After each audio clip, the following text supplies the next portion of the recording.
Tune in for the biggest personalities on the biggest stories, and don't miss us on The Herd weekdays at 12 Eastern. Catch it all right here Monday through Friday on FS1. Waiting for this interview all day.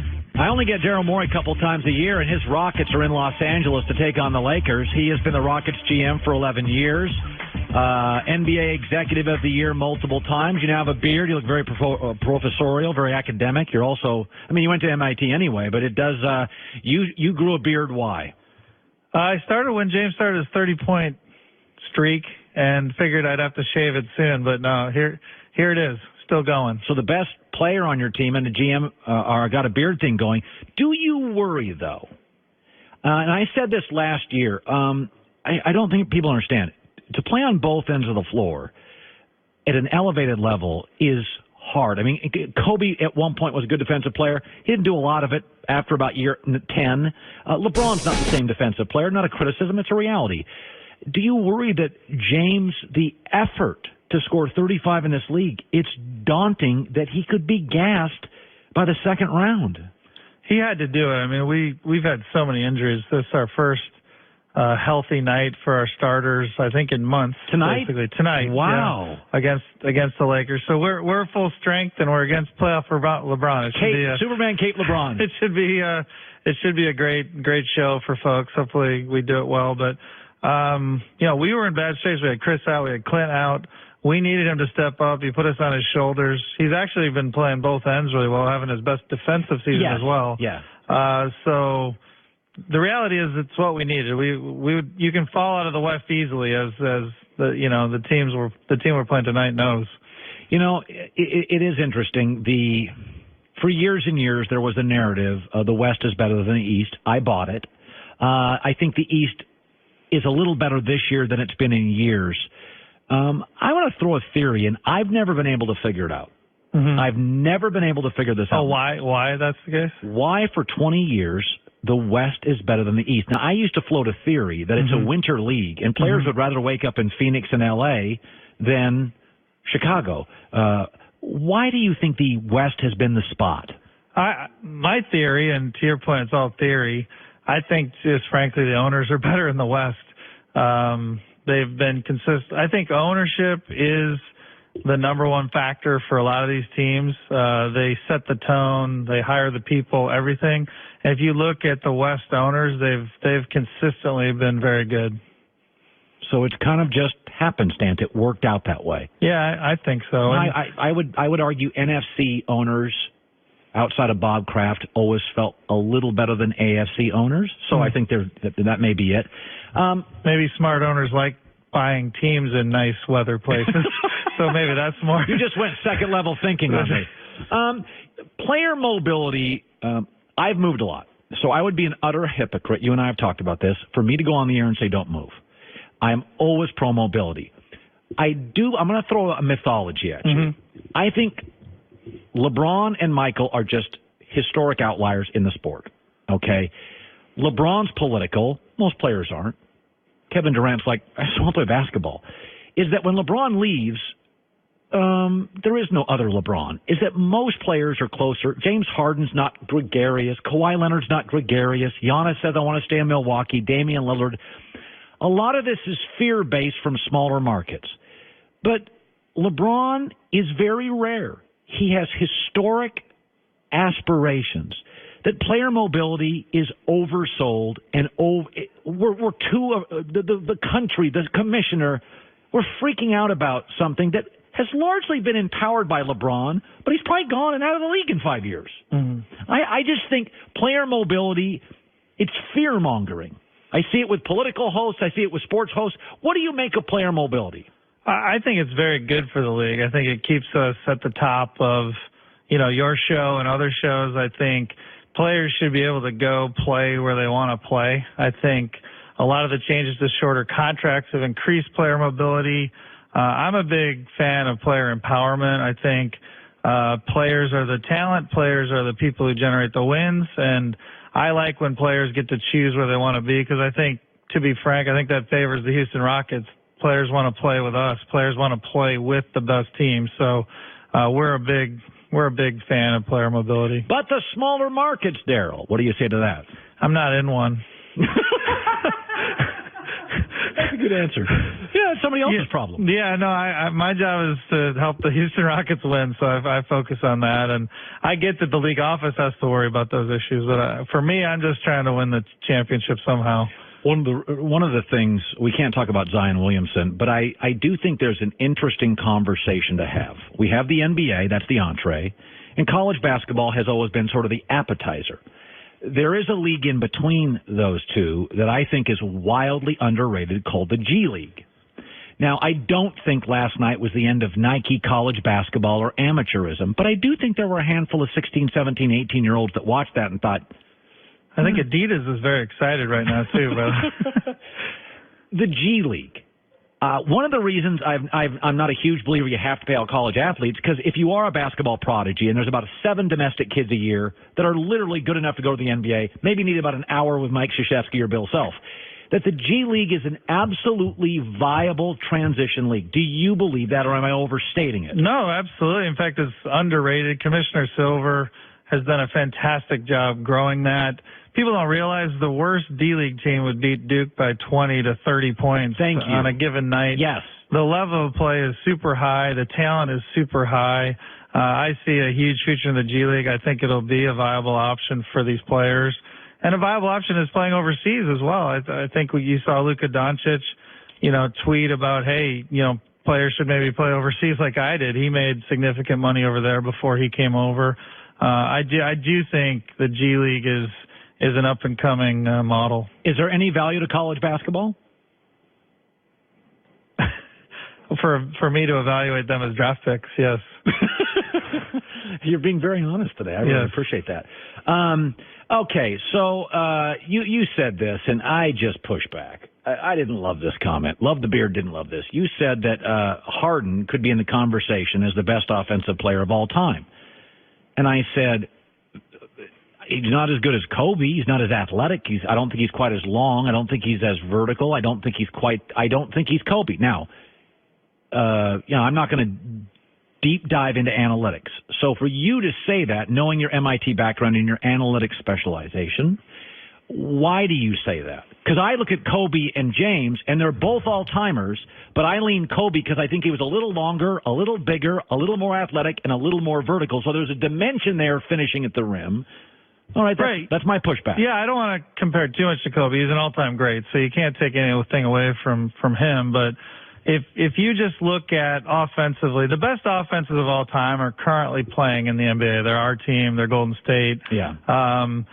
And just literally the fact that when we cross half court, we score more points than any team has in history. And how does that happen? It's happening because of the great players on our teams. And obviously Golden State has multiple top players. We have James Harden and Chris Paul.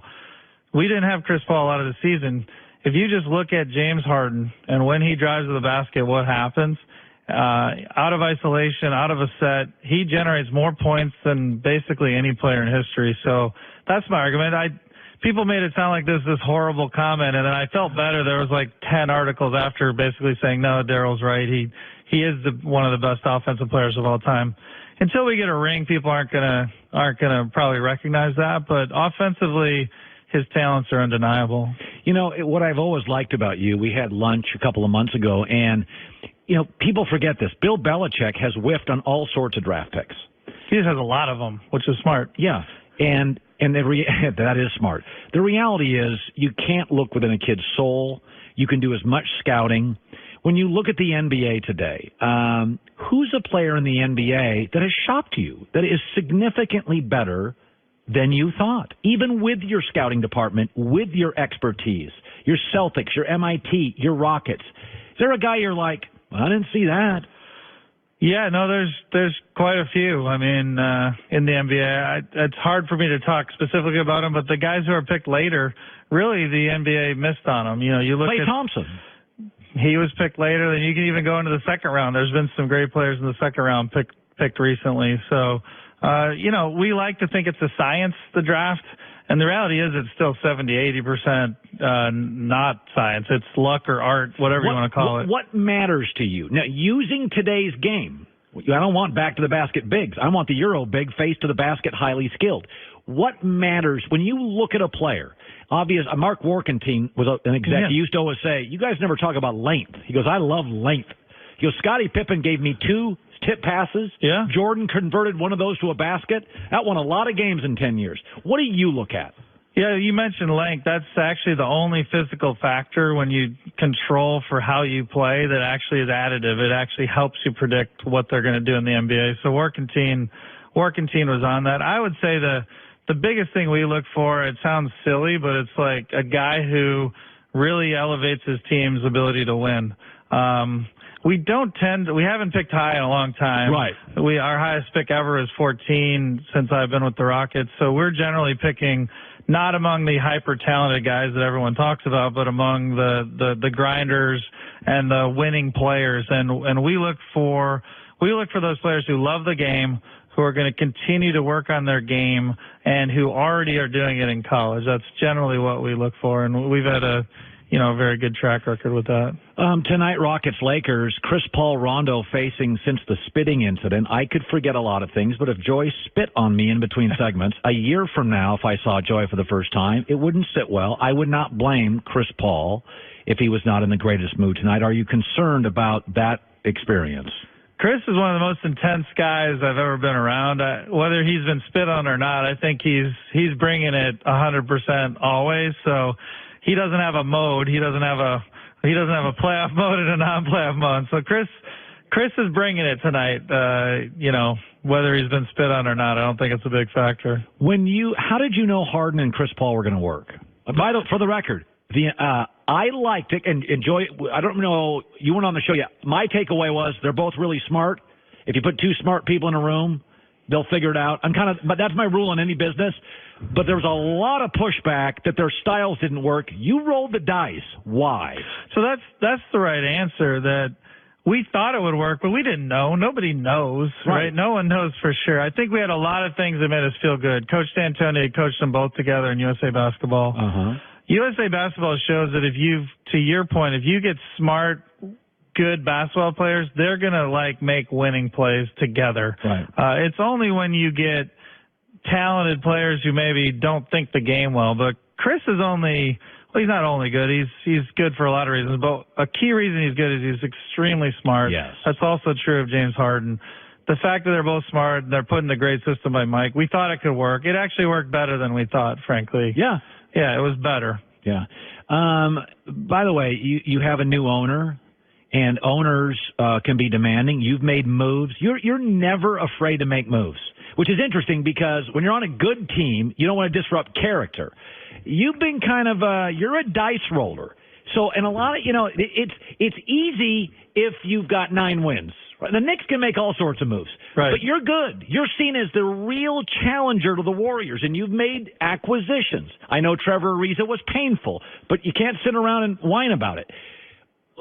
Where do the epiphanies come? When is it a discussion with your scouting department? It's a drive to work. What is the trigger moment for you to go, I'm doing it?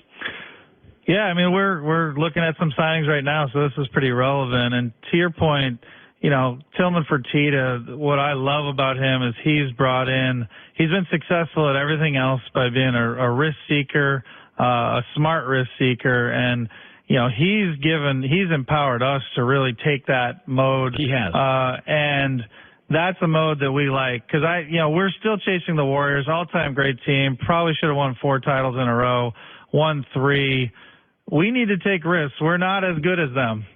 We hope to be as good as them by April 15th. So we're going to continue to take swings at this. We took swings at the start of the year. Everyone sort of criticized what we did, what we didn't do. Our goal is to be the best team on April 15th. That's always been our goal, and that's what I'm moving towards. And that means trying things. Yeah, the NBA is fun.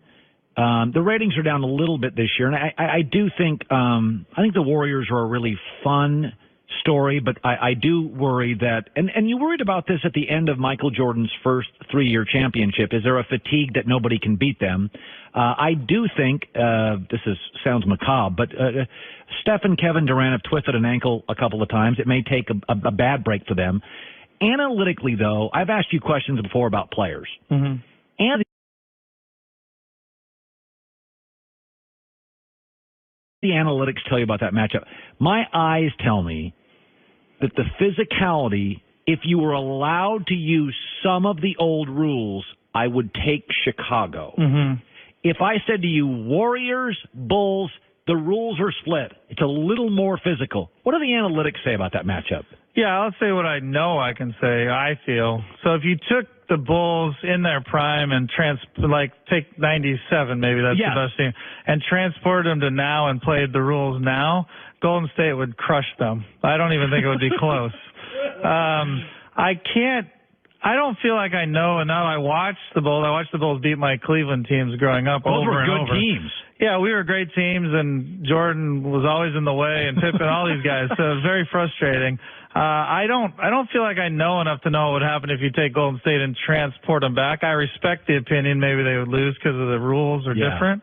But in today's game, it's not close, and it's not just the rules. I just think the players are better. I'm not saying you put Jordan now and he wouldn't be elite. He would be right there with the best in the league. But if you go down 2 through 15, or maybe in their case more like 4 through 15, they had some great players. The players after that are just better. You know, the other thing, Daryl, that I always when I talk to friends about this, everybody can handle the ball in the NBA now. Yeah. You could literally at a 7-game series. I could look at that Bull team and say, take the ball to boom, boom. Even back then on that team, 6 guys, you don't want the ball. You used to be able to play elite rebounders who could do nothing else, non-shooters who could just defend. You can't be a specialist in the NBA. It's going to get targeted in the playoffs, and you're going to get killed. Is D'Antoni? He seems like a nice guy. Unbelievable guy, the best. I mean, really. Really? Yeah, I mean, he's got that West Virginia accent, and just the best guy. Yeah, and smart and an innovator. I'm lucky to work with him. Yeah. You know, the Fertitta family, when I moved to Vegas out of college, I was a big ball of mess and had no money, but I would go to the Fertittas places, and they used to have 99-cent breakfast. So I ostensibly bought the Rockets because I had spent more money. I had put more money between UFC and between their casinos. I think they're called station casinos in Las Vegas. Golden Nugget. Yep. Spent a lot of money there. Yeah, well, your percentage of the Rockets was probably a seat at one of our games, so we'll hold it for you. Okay. Hey, it's great seeing you. Thanks for having me. Good luck. One of the really smart, good guys in the NBA, Daryl Morey, GM. Joy Taylor with the news.